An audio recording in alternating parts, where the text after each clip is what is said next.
Good evening, I'm Alice Kedja, and this is the late edition of the ZDTV News.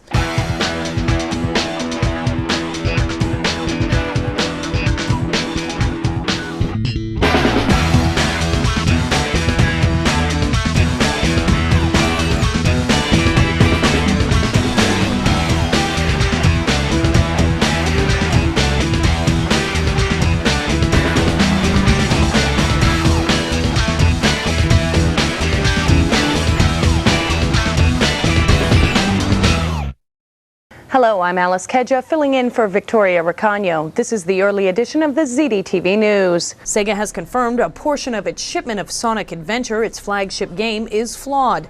Pet owners all over the country realize the value of the technology after their pet disappears just once.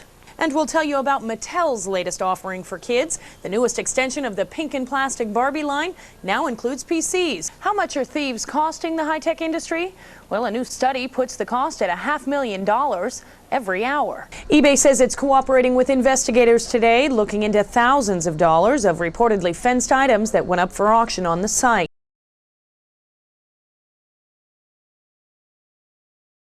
The toy fair got underway in New York, and immediately the race was on. This is when toy buyers try to see which toy will be the next Furby. Okay, well, this is Furby. He was the #1 toy for 1998. And if real pets are feeling threatened by the year's new lineup of toys, they should be. There's a whole new lineup of virtual pets that are hoping to gain kids' attention. This year, you're going to see electronic components embedded in every type of toy imaginable. We've got Sting, we've got Goldberg, very popular Goldberg right now with everybody. This year's toy fair is winding up to be one of the most popular in the industry's history. But it's not just child's play anymore.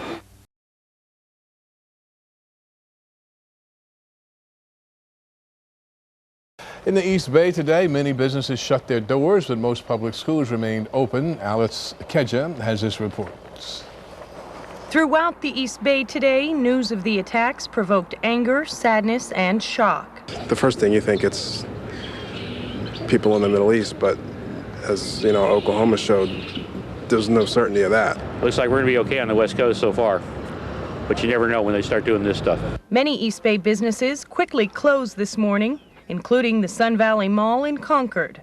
And it wasn't just businesses. I was supposed to go to DMV earlier. I can't do that now. As they tried to grasp the magnitude of the day's events, people reflected on the loss of life and the families of the victims.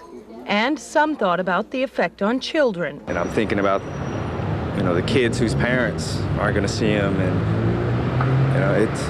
it's disturbing. I mean, it's saddening. I mean, on my way home, I'm ready to break down. At Franklin Elementary School in Oakland, the principal tried to reassure students. So the first thing I did when I got to school was to tell the teachers that I would be making an announcement and that we would assure the children that they were safe at Franklin today as they are every day. Most teachers chose not to show their students news of the terrible tragedy, but a few did.